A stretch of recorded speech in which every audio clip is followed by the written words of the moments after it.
When it comes to stopping impulse buying, most people think you need the iron will of a Spartan warrior and the ascetic lifestyle of a monk living in a cave. We are told that the only way to save money is to completely suppress our desires, to walk through a shopping mall with blinders on, and to treat the Amazon Buy Now button like it is a radioactive button that will launch a nuclear missile at our bank account. They tell you to just stop spending. They tell you to cut up your credit cards and freeze them in blocks of ice, or to carry only cash so you feel the pain of payment. They tell you to meditate on your gratitude every time you see a pair of sneakers you want. And usually, trying to force this level of self-control results in the exact same outcome: frugal fatigue. You resist and resist and resist, until one bad Tuesday at work breaks you. You go home, you open your laptop, and in a fugue state of emotional exhaustion, you order a kayak, a bread maker, and $300 worth of skincare products you will never use. The pain of impulse buying isn't just the money you lose, it's the cycle of shame. You get the dopamine hit when you click buy. But 3 days later, when the cardboard box arrives, the dopamine is gone, and you are just left with an object that is now cluttering your house and a credit card bill that is cluttering your mind. But if you want to stop the bleeding and actually keep your money, it is actually easy.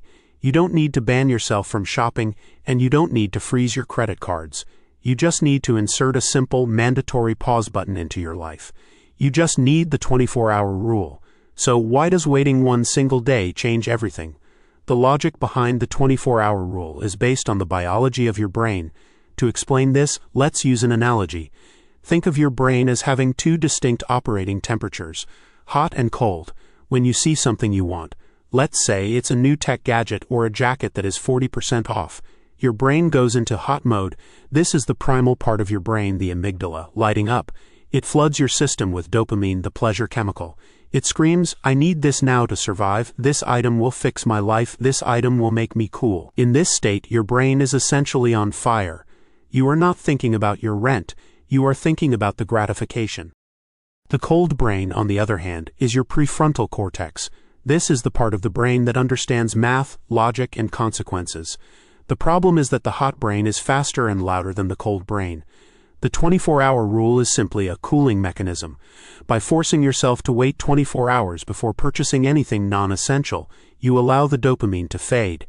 You allow the fire to go out. The math is actually simple. Impulse buying is usually a result of decision fatigue. We make thousands of choices a day. By the time we browse Instagram at 8 p.m., our decision-making battery is dead. If you buy 10 impulse items a month at $50 each, that is $500. Over a year, that is $6,000. Over 10 years, invested at 7%, that is nearly $85,000. The math shows that your little treats are costing you a literal fortune.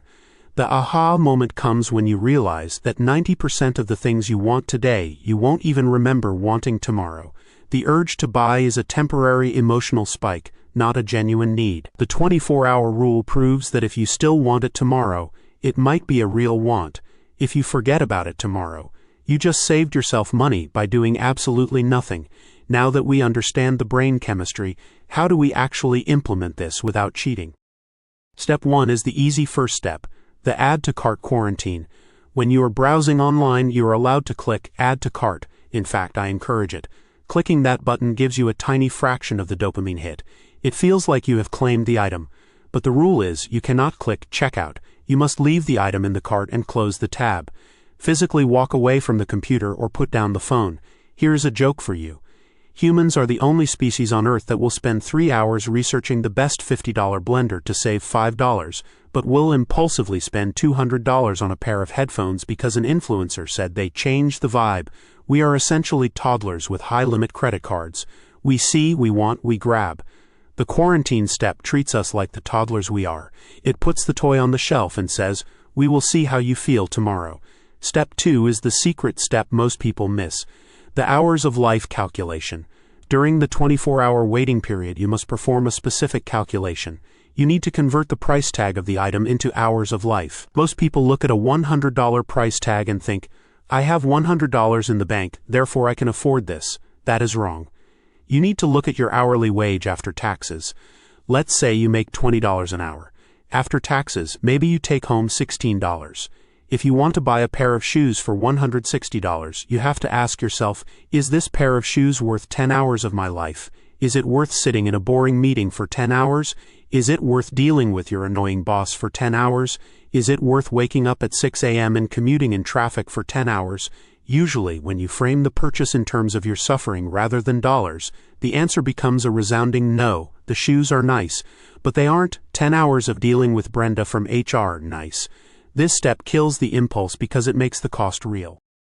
Step 3 is the maintenance step. The 30-day list for big-ticket items.